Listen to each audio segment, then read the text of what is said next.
Hello, everyone. My name is AP the Weird One, and welcome back to another episode of Full Metal Panic, second raid. This time it's episode 6, Beautiful Sicily. This episode is basically about the capturing of Bruno, the traitor, and bringing him back to Mithril for interrogation.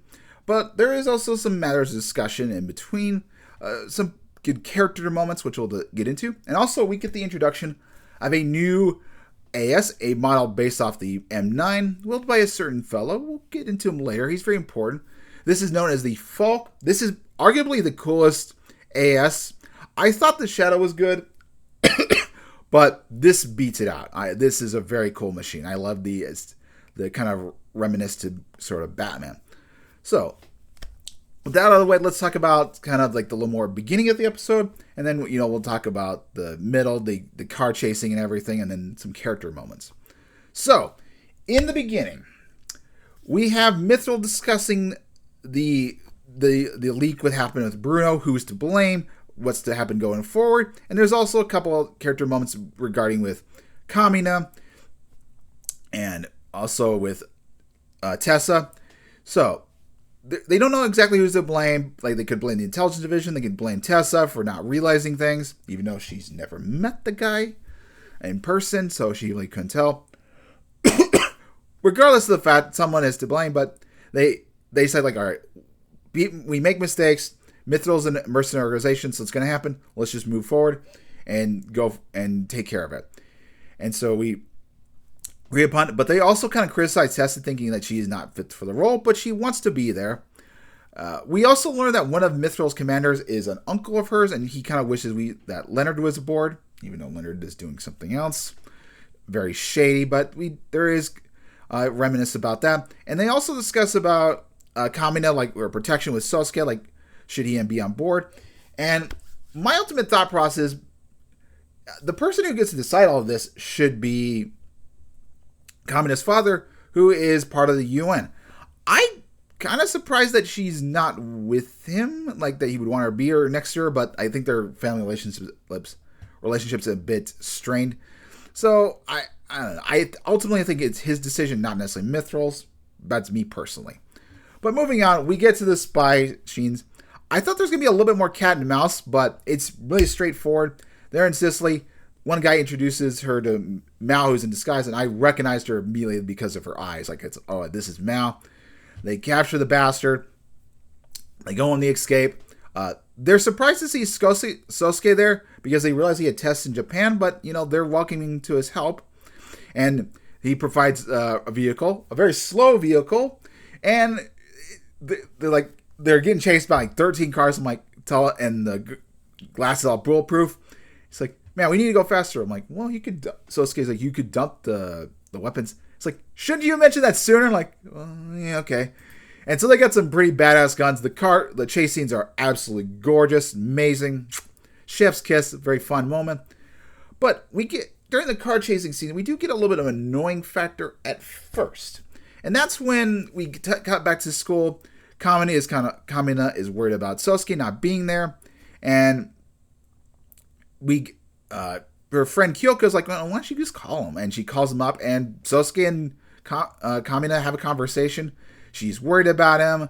He's like, hey, I know I need to be there and everything. It's just very hectic. And they have a nice conversation. Kamina is just still pissed at him and everything because she's, of course, fallen for him. But the end of the conversation ends there. Like I said, I was a little bit annoyed at first, but I'll get into why later, why I'm a little bit relieved. Anyway, with that conversation, they pretty much are in clear, except that Gates ordered some Gurns back to stop him because Bruno's got some information on the group Amagan. Not sure about the pronunciation. Maybe I'll learn that about in the future. But they got information. They don't want him to get captured. And they also get to take out some pretty prominent members of Mithril. But unfortunately, the Black M9 saves them, rescue the day, and they'll learn more about him in the future. But the part that saves at the very end is Sosuke is aboard the transport. He's studying, and Mao and Kurt kind of have a conversation with him. It's like, why are you saying? Kurt's like, why are you saying for tests? it leads to a conversation like, you could just get out of school and not worry about them. Like, you don't need to do this. We faked their identity and everything. But Mao is actually concerned for Sosuke's future. It's like, you're 17. Have you ever thought about things? And he says, like, all you do is follow orders. And she gets very annoyed with him. And I can see where she's coming from. He's 19, everything, but she wants him to have a proper future, to live another life. Because he is just a kid. He never, he was forced into the situation. It wasn't his choice to be a soldier. So I can see where she's coming from. And that's very good. However, at the same time, I can also see where Kurt's perspective, where, yes, you don't need to go to school. You could be successful elsewhere. I was doing a little bit diving into the novels where kind of what's going on in the future with the family and everything. I'm curious about reading it myself, but it is a little bit different. I thought I thought things were resolved in the novel for some reason. But anyway, he doesn't have a proper job. He's still a bit of a soldier. But with going back and forth, not knowing that information, I think Sosuke, he loves being a fisherman. He could be a fisherman. He could be a bodyguard, a driver, many other kind of things. It's like, I don't know, maybe Mal could have talked to him like, maybe you should do a family, give him some options instead of just necessarily going to school. School's not everything. So, but, it's a nice moment. It cuts back,